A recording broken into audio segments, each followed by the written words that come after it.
Magandang araw po mga idol. Ito, binisita po natin yung abaka farm ng isang kliyente kasi nag-request po ng assistant dahil sa may nakikita raw siyang mga sakit. Yun yung titingnan natin ngayon kung anong klaseng sakit, saka para makontrol din baka. Ito nga mga idol, nakita ko nga uod pala yung umatake sa mga abakan niya.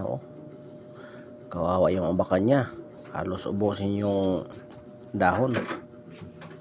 Kaya lang parang huli na tayo, parang naging alibangbang na yata yung uod. Wala to, isprehan lang natin to mga idol.